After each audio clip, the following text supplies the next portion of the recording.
আলহামদুলিল্লাহি রাব্বিল আলামিন ওয়াসসালাতু ওয়াসসালামু আলা সাইয়্যিদিল মুরসালিন আম্মা বা'দ ফাআউযু বিল্লাহি মিনাশ শাইতানির রাজীম বিসমিল্লাহির রাহমানির রহিম আসসালাতু ওয়াসসালামু আলাইকা ইয়া রাসূলুল্লাহ ওয়া আলা আলিকা ওয়া আসহাবিকা ইয়া হাবিবাল্লাহ আসসালাতু ওয়াসসালামু আলাইকা ইয়া নবিয়াল্লাহ ওয়া আলা আলিকা ওয়া আসহাবিকা ইয়া নূরাল্লাহ।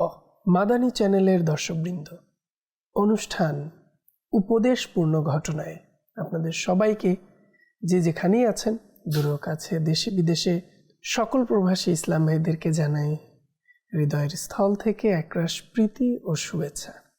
দর্শকবৃন্দ, আজও ইনশাআল্লাহ আমরা উপদেশপূর্ণ ঘটনা এবং এর মধ্যে আজ আমাদের জন্য কোন উপদেশ রয়েছে সে সম্পর্কে আমরা জানব এবং সেই উপদেশ নিয়ে ইনশাআল্লাহ আলোচনা হবে। তার পূর্বে আসুন আমরা অনুষ্ঠানের শুরুতেই কিছু ভালো নিয়ত করে নিই। হাদিসে কারিমার মধ্যে রয়েছে ইন্নামাল আ'মালু বিন্নিয়াত, সকল আমল নিয়তের উপর নির্ভরশীল। আমাদের নিয়ত যেমন হবে তেমন তার সওয়াব অর্জিত হবে। তাই যখনই আমরা কোনো ভালো কাজ করি না কেন, অবশ্যই আমাদের ভালো নিয়ত থাকতে হবে যে এই কাজটি কেন করছি। আল্লাহ তাআলা আমাদের সবাইকে আমলের পূর্বে ভালো ভালো নিয়ত করার তৌফিক দান করুন। দর্শকবৃন্দ, দুরূদ শরীফের অগণিত বেশুমার ফজিলত এবং বরকত রয়েছে।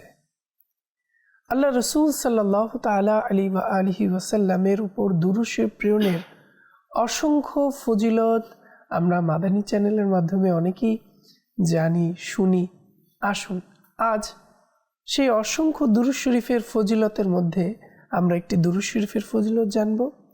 প্রিয় নবী হুজুর সাল্লাল্লাহু তাআলা আলাইহি ওয়াসাল্লাম নামাজের পর হামদ, সানা ও দুরূদ শরীফ পাঠকারীকে ইরশাদ করেন, দোয়া করো কবুল করা হবে, প্রার্থনা করো প্রদান করা হবে। সুবহানাল্লাহ। সাল্লু আলাল হাবিব সাল্লাল্লাহু তাআলা আলা মুহাম্মদ সাল্লাল্লাহু তাআলা আলাইহি ওয়া আলিহি ওয়াসাল্লাম। মাদানী চ্যানেলের দর্শকবৃন্দ, আমরা যদি আল্লাহ পাকের দরবারে কবুল করাতে চাই, মনোবাসনা পূরণ হোক চাই, তাহলে আমরা যেন দুরূদ শরীফ পাঠ করি। কেননা দুরূদ শরীফের বরকতে আল্লাহ তাআলা ইবাদতকে কবুল করেন এবং বান্দার ইচ্ছেকে পূরণ করে দেন। আল্লাহ তাআলা আমাদের সবাইকে দুরূদ শরীফ পাঠ করার তৌফিক দান করুন। দর্শকবৃন্দ, আমরা রেগুলার বেসিসে যদি দুরূদ শরীফ পাঠ করি তাহলে কিন্তু দুনিয়া আখিরাতের অসংখ্য ফজিলত বরকত আমরা অর্জন করতে পারব। আর অধিক হারে দুরূদ শরীফ পাঠের একটি সংখ্যা যা আমিরুল সুন্নাত দামাত বারকাতুল আলিয়া নেক আমল রিসালার মধ্যে দিয়েছেন। আজকে কি আপনি 313 বার দুরূদ শরীফ পাঠ করেছেন? হ্যাঁ দর্শকবৃন্দ, এই 313 বার দুরূদ শরীফ পাঠ করা সম্পর্কে বুজুর্গানে দ্বীন রাহিমাহুমুল্লাহুল মুবিন বলেন, যে ব্যক্তি প্রতিদিন 313 বার দুরূদ শরীফ পাঠ করে নিবে, সে অধিক হারে দুরূদ শরীফ পাঠকারীদের মধ্যে অন্তর্ভুক্ত হয়ে যাবে। সুবহানাল্লাহ। তো দর্শকবৃন্দ, আসুন না আজও আমরা যারা এখনো পর্যন্ত এই নিয়ত করিনি বা আমল হচ্ছে না, এই অনুষ্ঠানের মাধ্যমে আমরা নিয়ত করে নিই। আজ থেকে আমরা প্রিয় নবী সাল্লাল্লাহু আলাইহি ওয়াসাল্লামের প্রতি নিয়মিত দুরূদ শরীফ পাঠ করব। দর্শকবৃন্দ, আজ আমরা যে ঘটনাটি নিয়েছি, আসুন শুরুতেই আমরা মনোযোগ সহকারে ঘটনাটি শ্রবণ করি। এরপর আমরা এ থেকে আমাদের জন্য কি উপদেশ রয়েছে সে সম্পর্কেও জানব। সিরাজি রহমাতুল্লাহি তাআলা আলাইহি বর্ণনা করেন, একবার ইরাকের একটি মরু প্রান্তরে আমি পথ হারিয়ে ফেললাম। বহুদিন সেখানে কেটে যায়, কিন্তু এমন কাউকে পেলাম না যাকে জিজ্ঞেস করে আমি পথের দিশা পাব। এভাবেই অনেক দিন সেখানে কেটে যায়। অর্থাৎ একদিন নির্জন প্রান্তরে পশমে আবৃত একটি তাঁবুর দিকে আমার নজর পড়ে। এই বিজন ভূমিতে তাঁবুর দেখা পেয়ে আমার ভীষণ কৌতূহল হলো। বিষয়টি অনুধাবনের জন্য তাঁবুটির কাছে গিয়ে দেখলাম সেটি মূলত একটি ঘর। আমি তখন ভেতরে কেউ আছে কিনা জানার জন্য সালাম দিলাম। তাঁবুর ভেতর থেকে তখন এক বৃদ্ধা আমার সালামের জবাব দিয়ে জিজ্ঞেস করলো, তুমি কোথা থেকে এসেছো? আমি উত্তর দিলাম, মক্কা থেকে। বৃদ্ধা জিজ্ঞেস করলেন, কোথায় যাবে? আমি বললাম, সিরিয়া। তখন বৃদ্ধা বলতে লাগলো, তোমার আকৃতি দেখে তো আমার কাছে তোমাকে একজন অলস লোক বলে মনে হচ্ছে। তুমি কি মৃত্যু অবধি নির্জনে লোকচক্ষুর অন্তরালে আল্লাহর ইবাদত বন্দেগীকে নিজের জন্য অপরিহার্য করে নাওনি? এরপর বৃদ্ধা মহিলাটি আমাকে জিজ্ঞেস করলো, তুমি কি কোরআন পড়তে পারো? আমি বললাম, হ্যাঁ, পড়তে পারি।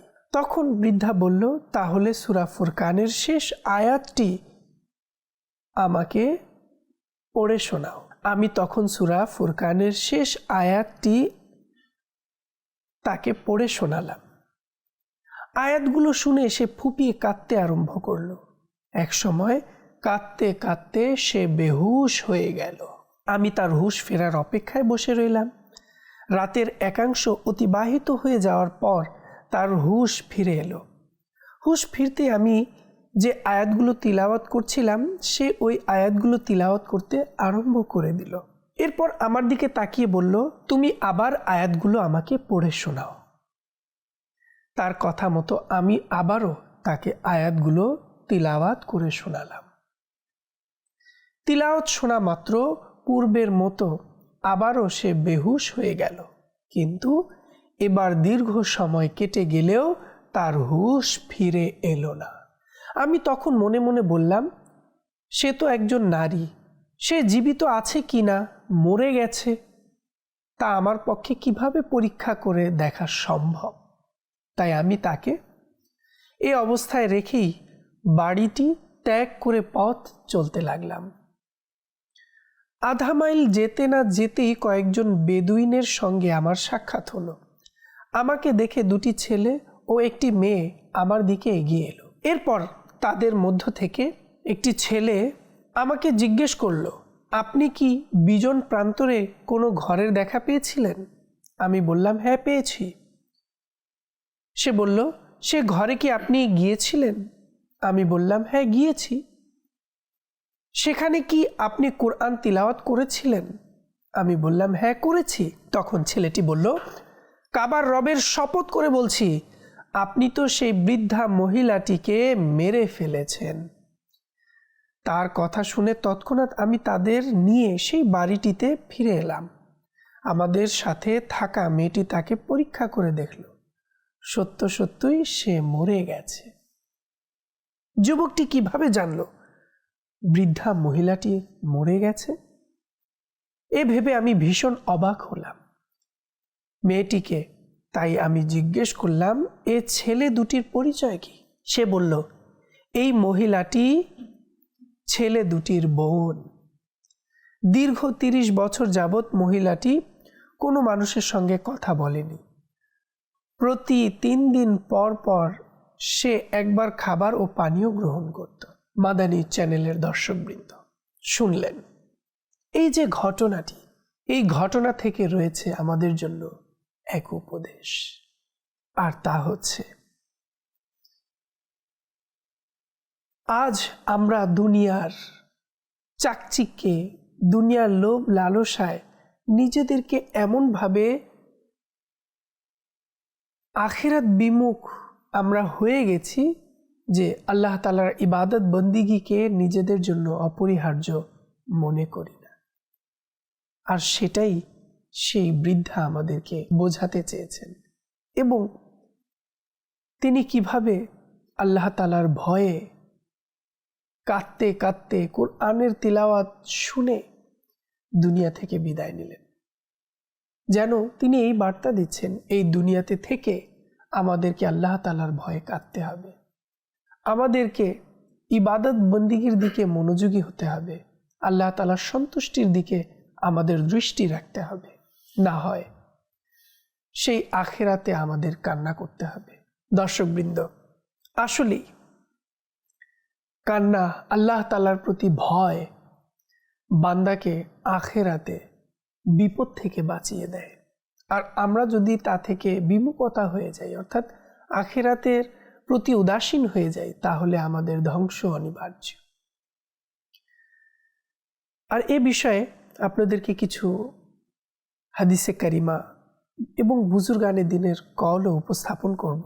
নবী করিম রফুর রহিম সাল্লাল্লাহু তাআলা আলাইহি ওয়া আলিহি ওয়াসাল্লাম ইরশাদ করেন, যেই মুমিনের চোখ থেকে আল্লাহ পাকের ভয়ে অশ্রু বের হয়, যদিও তা মাছির মাথার সমপরিমাণও হয়, অতঃপর সেই পানি তার চেহারার বাইরের অংশে পৌঁছে যায়, তবে আল্লাহ পাক তাকে জাহান্নামের জন্য হারাম করে দেয়।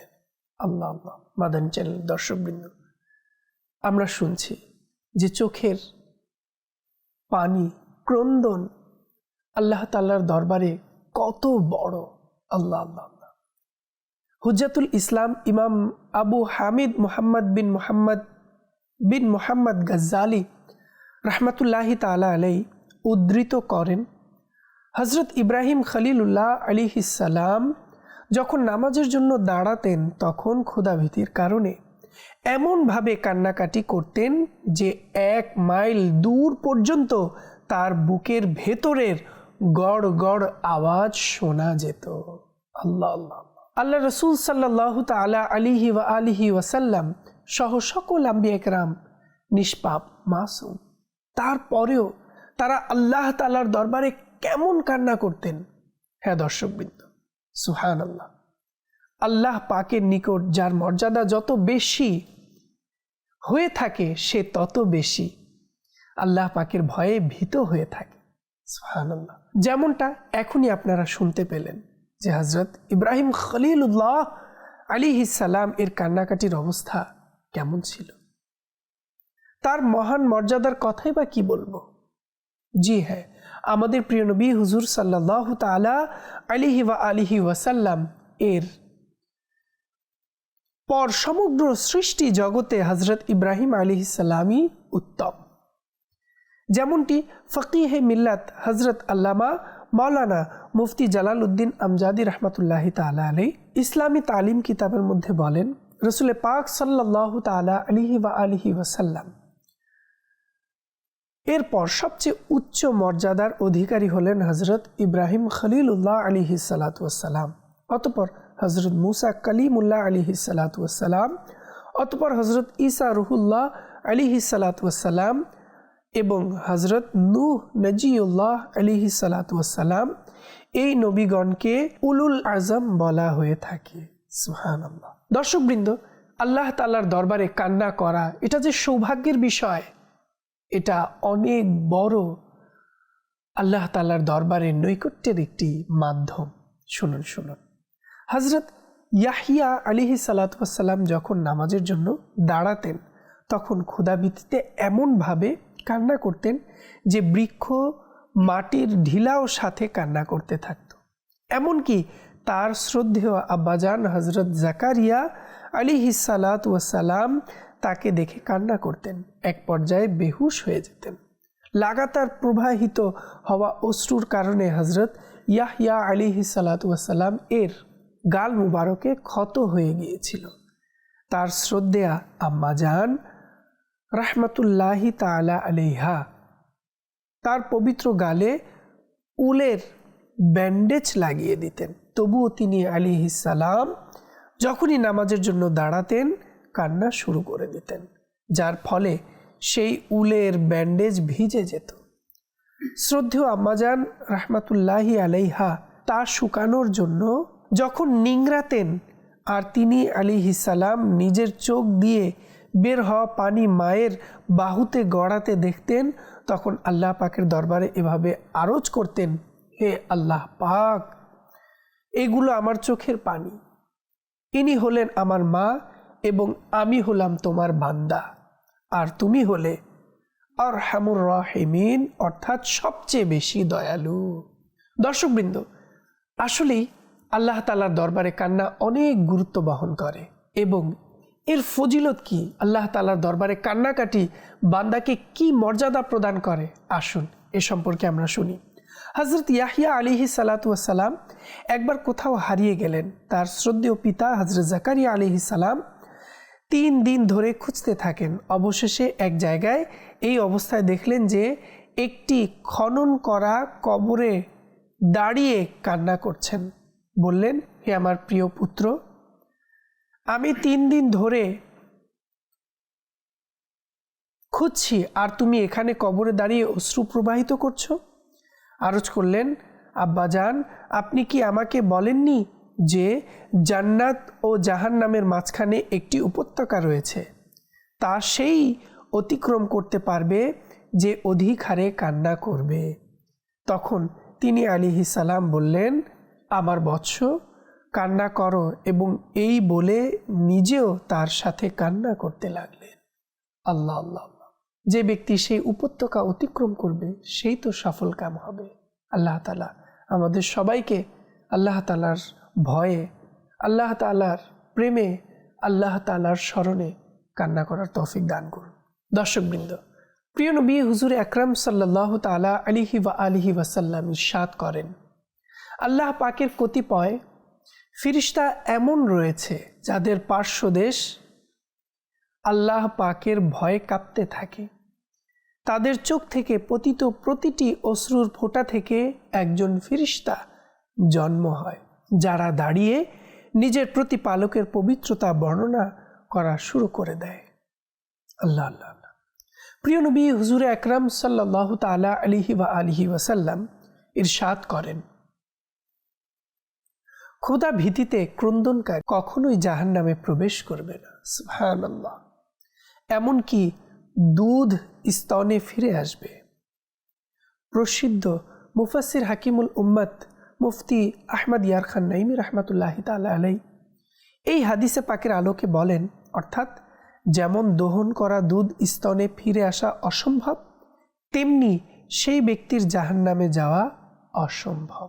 যেমনটি পবিত্র কুরআনুল কারীমে মহান আল্লাহ তাআলা ইরশাদ করেন, পারা 8 সূরা আরাফের 40 নং আয়াতে আল্লাহ তাআলা বলেন, কানজুল ইমানের অনুবাদ, সুয়ের ছিদ্র পথে উট প্রবেশ করা পর্যন্ত। খোদা ভীতিতে কান্না করার অনেক ফজিলত রয়েছে। আল্লাহ তাআলা আমাদেরকে এমন কান্না নসিব করুন।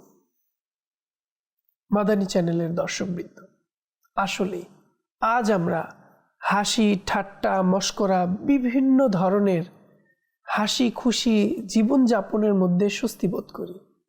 এমনও অনেকে বলি, আমার মনে অনেক কষ্ট, তারপর আমি সবসময় হাসি খুশি থাকার চেষ্টা করি এবং নিজেকে উৎফুল্ল রাখি।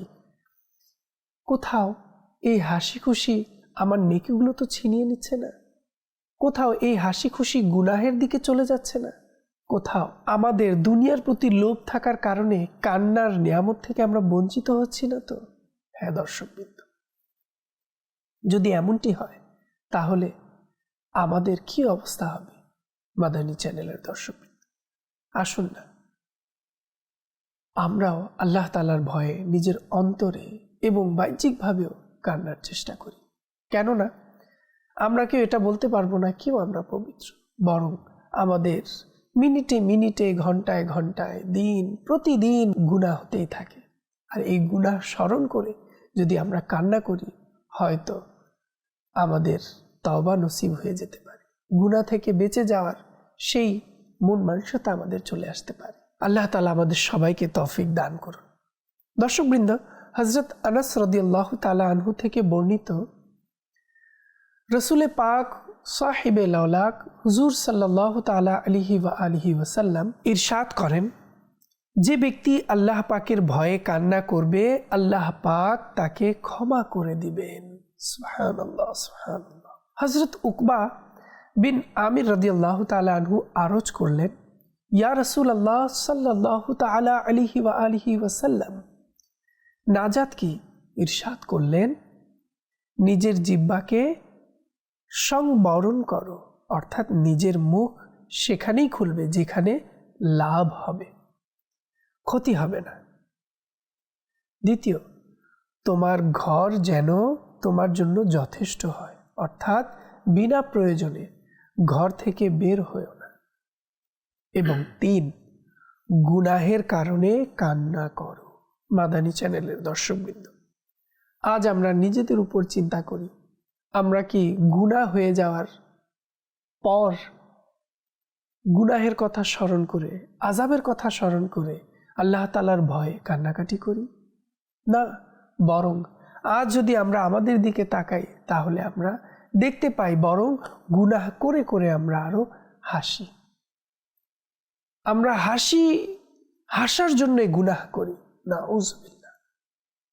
এই গুনাহ করে করে হাসা কোথাও আমাদের দুনিয়া আখিরাতকে ধ্বংস না করে দেয়? মাদানী চ্যানেলের দর্শকবৃন্দ, যারা দুনিয়াতে হাসতে হাসতে দুনিয়া থেকে বিদায় নিবে তারা আখিরাতে কান্না করবে। আর যারা দুনিয়াতে আল্লাহ তাআলার ভয়ে, গুনাহের ভয়ে, আযাবের কথা স্মরণ করে কান্না করবে তারা আখিরাতে লাভবান হবে, সফলকাম হবে। আল্লাহ তাআলা আমাদের সবাইকে কান্না করার সেই অশ্রুযুগল নয়ন আমাদেরকে দান করুন। মাদানী চ্যানেল দর্শকবৃন্দ, আজ আমরা এই ঘটনা থেকে সেই বৃদ্ধার কান্না করার উপদেশটি গ্রহণ করি যে দুনিয়া থেকে বিমুখ হতে হবে এবং আল্লাহ তাআলার ভয়ে, গুনাহের ভয়ে, আযাবের ভয়ে কান্না করতে হবে। আর যেই কান্না হতে পারে আমাদের জন্য নাজাতের ওসিলা। দর্শকবৃন্দ, আজ যা শুনলাম আল্লাহ তাআলা এর উপর আমাদের আমল করার তৌফিক দান করুন। আজ এ পর্যন্তই। আগামী পর্বের আমন্ত্রণ জানিয়ে আজ এখানেই বিদায় নিচ্ছি। যে যেখানেই থাকুন না কেন ভালো থাকুন, সুস্থ থাকুন, নিয়মিত দেখতে থাকুন মাদানী চ্যানেল বাংলা। সাল্লু আলাল হাবিব সাল্লাল্লাহু তাআলা আলা মুহাম্মদ সাল্লাল্লাহু তাআলা আলাইহি ওয়া আলিহি ওয়াসাল্লাম।